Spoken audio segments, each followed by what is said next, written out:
Đầu tiên tôi xin giới thiệu phần trình bày của giáo sư Vidal Vincent, là một giáo sư chuyên về ngành can thiệp, điện quang can thiệp, đến từ bệnh viện Latimon ở Marseille, Pháp. Thank you. Hello. Thank you for the invitation to participate to this Congress. I'm very happy to share what we know today about embolization of suprarectal artery and middle rectal artery for the treatment of hemorrhoids.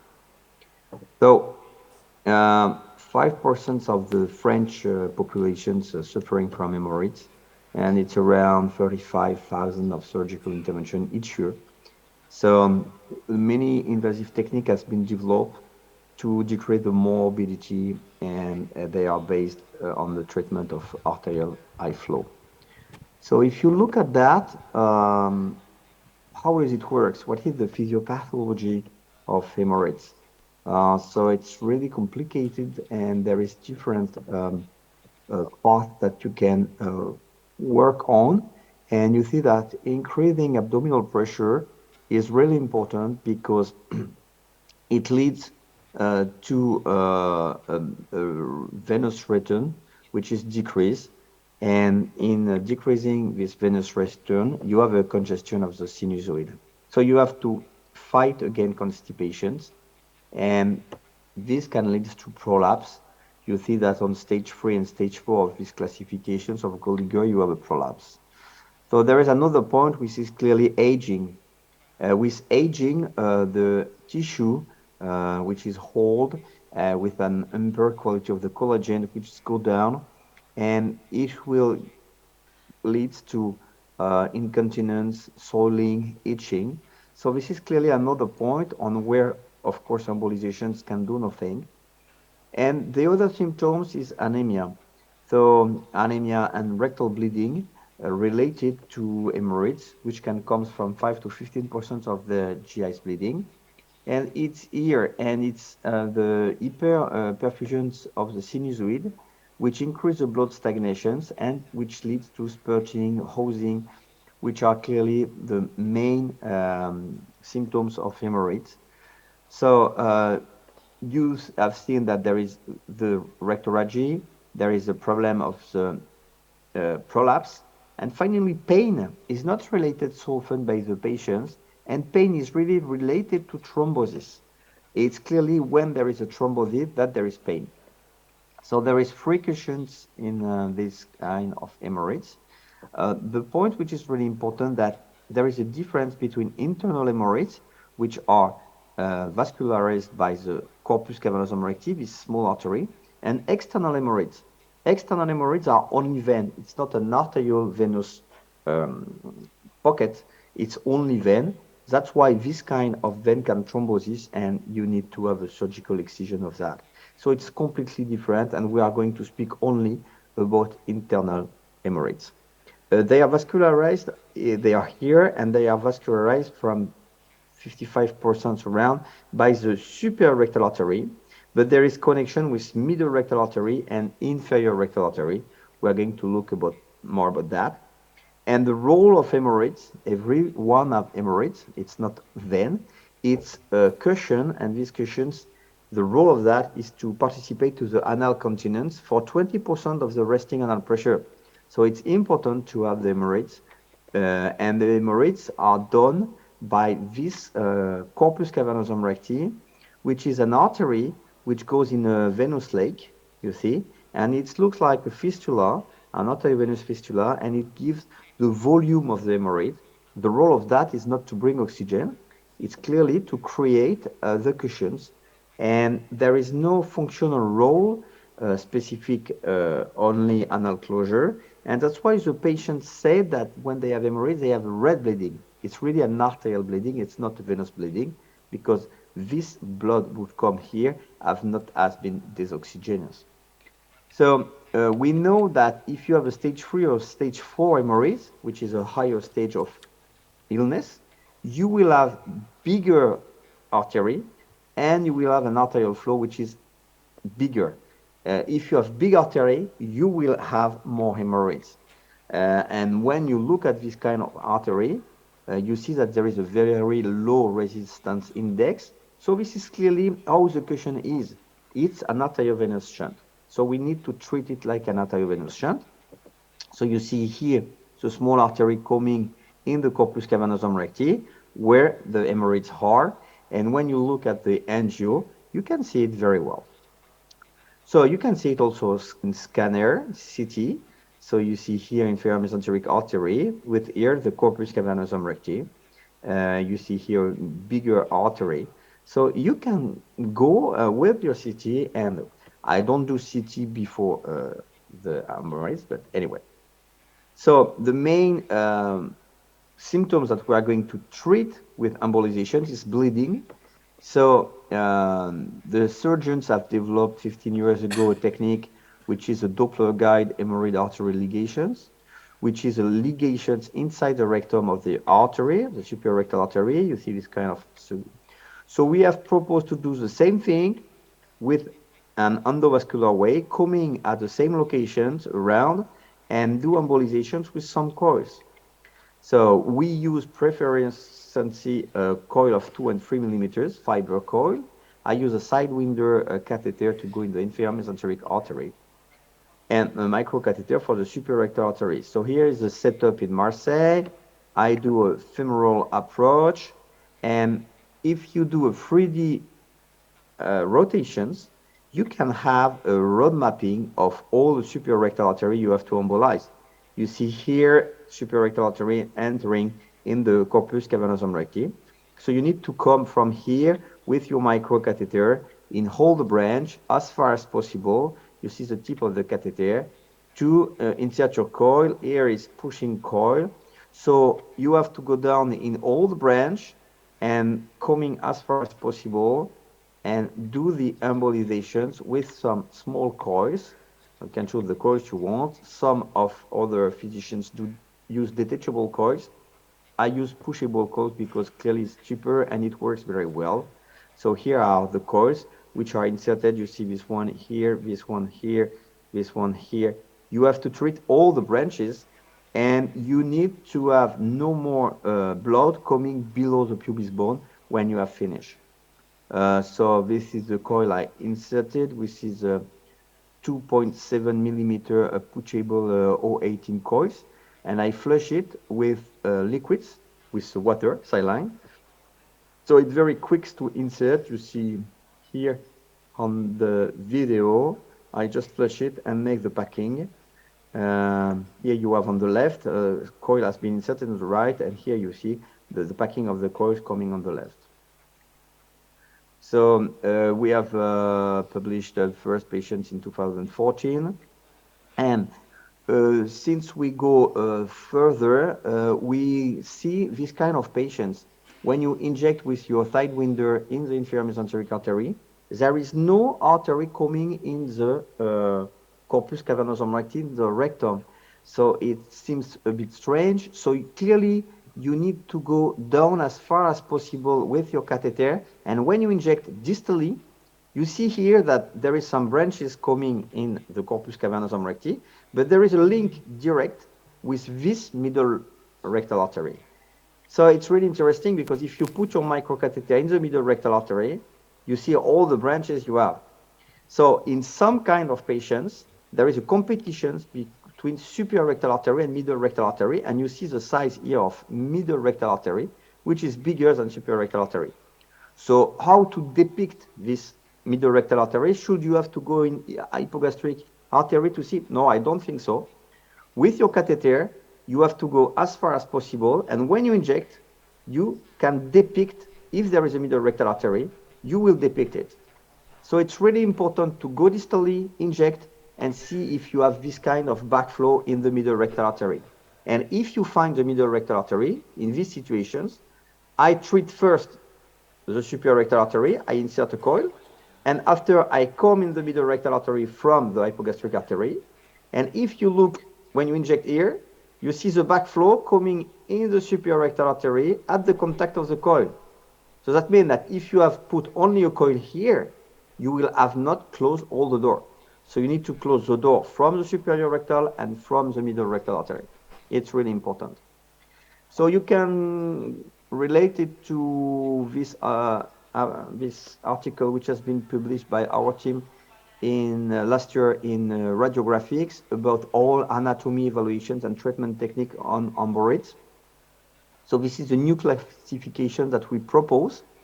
You have the type 1. Type 1, you have two major suprarectal artery, which divide in some branches. It's around 65% of the patients. And you see that the middle rectal artery is not big or it's completely not there. So that means this is the most common type of. The other type that we find in 25%, when you inject in the inferior mesenteric artery, you see big superior rectal artery on one side, and on the other side, you have a big middle rectal artery. And the type 3, sometimes you have small superior rectal artery and two big middle rectal artery. So in this case, of course, it's completely different because here you just have to come and treat the superior rectal artery. And in both cases, it's around 40% of the case. You need, after treating the superior rectal artery, coming in middle rectal artery, which arises from the hypogastric artery. So of course, this procedure will be longer, but if you don't do that, you cannot cure the patients. So you see, for example, this kind of patients. So you have here the superior rectal artery, and you see here how it works. You have a big middle rectal artery coming. Here, the same. You see the connections between middle rectal artery and inferior rectal artery. Here, so of course you need to treat both. Here, coming from the middle rectal artery, you see all the arteriovenous fistula you can see. Here, coming from the left middle rectal artery, all the superior rectal artery and right middle rectal artery has been treated.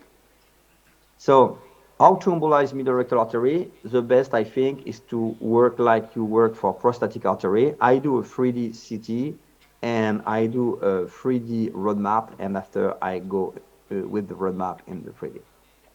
So it's really important for the follow-up of the patient that the clinical experience indicates that the physical appearance of the anal cushions post-treatment is really poorly correlated with the patient's symptoms. So that means that the most important thing is to say to the patients after the interventions, at the moment, do you feel your symptoms from your hemorrhoids are cure or improved or unchanged or worse? And this is the best way to discuss with the patient. There is a lot of score, severity score, incontinence, pain, surgical complications. But finally, if the patient is happy, it's really the best. Sometimes the patient said, I have a decrease of the symptom, which is only 50%, but I am really happy.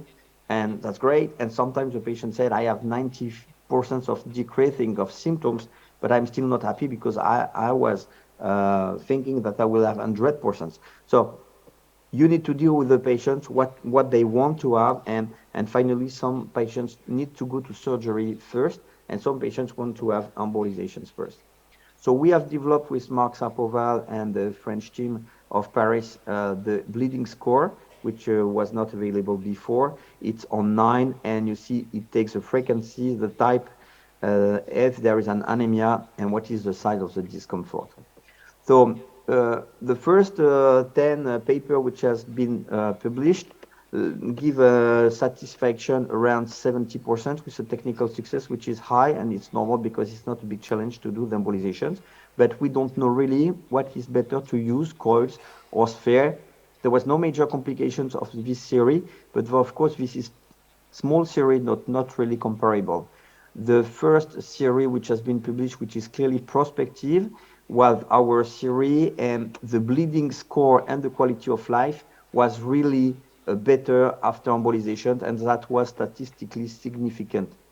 There is another study which is really interesting, giving the results about coils and particles. The clinical result was the same, but there was more symptoms with particles. When you inject particles, the patient said that they have some pain related to the embolizations in the rectum. With coils, they never say that they have pain. And there is a randomized study about suprarectal artery with different size of a 3-acryl gelatin microsphere, 5, 700, 7, 900, 912. They have the same clinical results, but you see that the post-interventional pain is really higher with the small sphere, 100% versus 14%, so it leads to more pain. And it leads to superficial ulcerations, which have no with this sphere of 912,000. That means that if you want to use a sphere, go with sphere, I think, bigger than 700.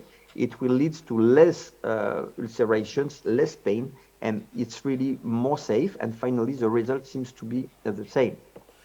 So there are some meta-analysis which comes now on our board.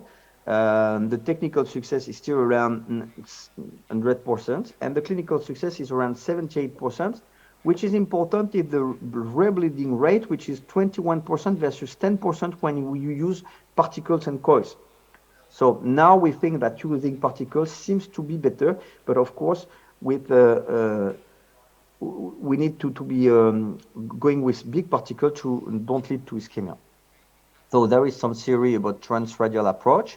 And now there is the first randomized clinical trial which compare hemorrhoidectomy surgery versus embolization. This is two groups of 15 and 14 patients on 12 months of survey. It is completely randomized. So of course the pain is completely different between surgery and embolizations. With surgery, the level of pain is 4, and with embolization, there is very low level. And the consumations of medications, analgesic, and non-steroid inflammatory is really different with surgery and with embolizations. Well, now. About satisfaction, at 1 month, the satisfaction is almost better for embolizations. And finally, at 1 year, the satisfaction is better for surgery. But it's really interesting to know that the satisfaction is almost very good for embolizations. And there is still 38% of patients who have some symptoms residual after surgery at 1 year. So it's really interesting. That means that even surgery don't cure really the patients, because there is 40% of residual symptoms. And I think that this is really important in the history of hemorrhoids.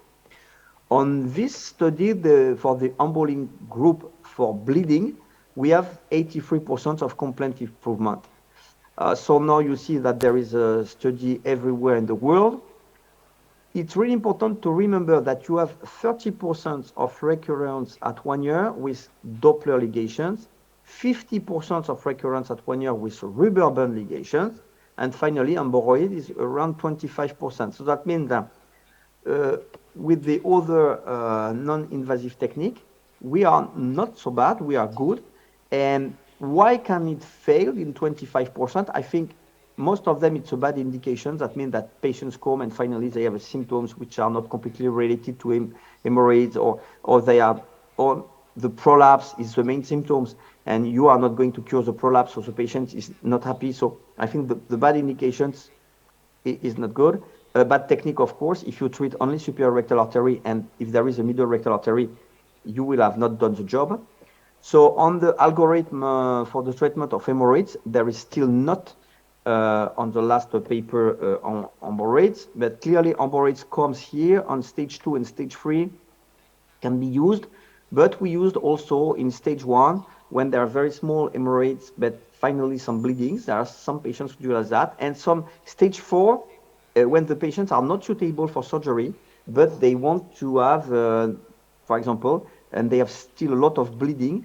So it can be very interesting to do that. But on this stage 4, of course, you are not going to cure the prolapse. So finally, what we can say, does it work? Embolization of superior rectal artery? Yes, it works. On which symptoms? On bleeding? Yes. On pain? Yes, but it depends about the patients. On prolapse, we do not know, but it's not done for the prolapse, of course. The level of evidence giving better and better because we have randomized study now, but we are looking for a bigger randomized trial. So just to summarize, recurrence at 1 year for the symptoms, hemorrhoid 25%, Doppler 30%, rubber band ligations 50%. So need to have a selections only on bleeding patients. For the treatment, don't forget the middle rectal artery. For the embolic agent, the biggest safety is to use coils. If you want to use coils and particles, use particles upper than 700 and 900 if you can. And for the follow-up, just use the patient's report outcome of improvement. If the patient is happy, that's great. So thanks again for the invitations, and I will be there online to answer to the questions. Thank you. Bye.